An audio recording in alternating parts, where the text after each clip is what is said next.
Okay.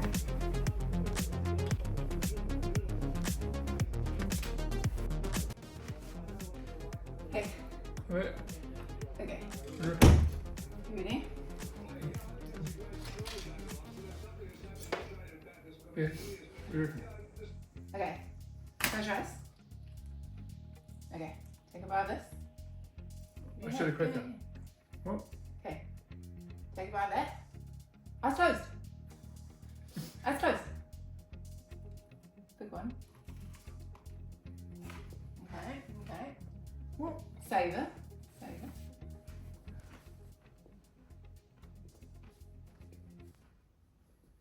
What does it taste like? Well, let me just.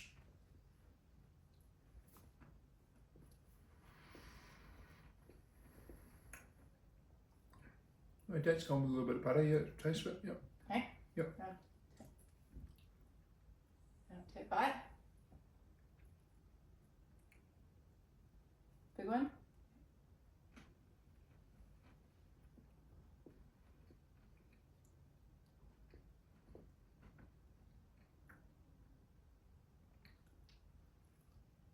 Like what? Okay. What am I supposed to do? Which one tastes nicer? Second one, but a little bit more. Second one, I You sure? think. That's my one! Okay. Sorry, when you said second one, I was like, oh, that'll be something you bought. Okay, so what is it? The date's gone. It's the one from Robert Harris, and then Right. those ones I just made. And Oh, they're very really good. Yeah, she's really yummy. Yeah. Needs a bit more date in it, I thought, but the spice level of the spice is good. So good. Give me those hate eyes. So good. Yeah, yeah, good. Thank you, mate. That's pretty good these ones. It's a really good date's gone. Thanks, mate. Is this? Am I still sticking to my 1500?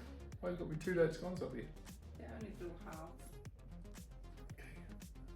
Okay, good. A very good date's gone. Crikey, lucky I passed that test. I actually just tested if one was definitely fresher than the other, so took a punt on that one, paid off.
There she is. Turned out pretty good. Cool little chassis actually.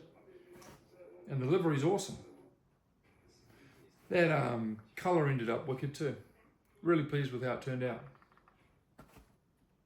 All the pinstriping was a pain in the ass, but as was the decals in the wheels. Those yellow decals, they were a real debacle to get in. I've been watching a bunch of touring car racing, which has been really interesting. Really interesting. I've been watching from like the early 80s right through to like, what would you call it, late 2000s. It's very, very interesting. It started out what you would call Group A, very, very popular. And Group A rules essentially being that the manufacturer, in order to enter their vehicle, had to produce X amount of that vehicle. As in, it needed to be a genuine production car that Joe Public could buy. Couldn't be a race car. This was not a race car series. This was a manufacturer production car series.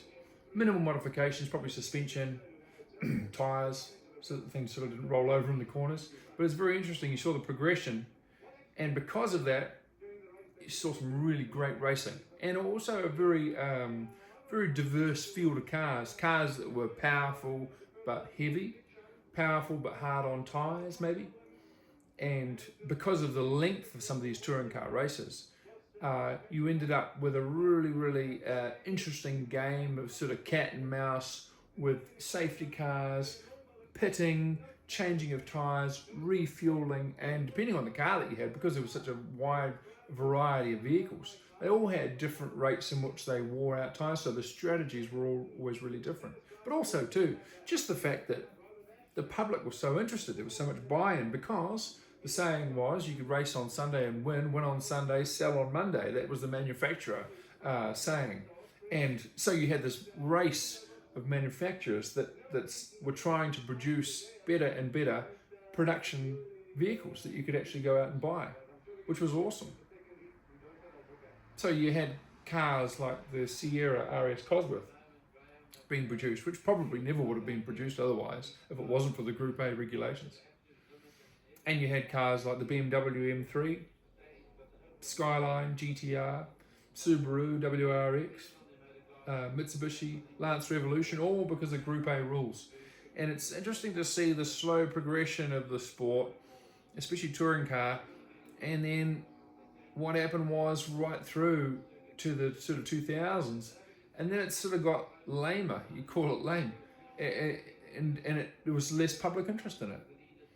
And I think one of the reasons for that is because the series changed and moved away from Group A.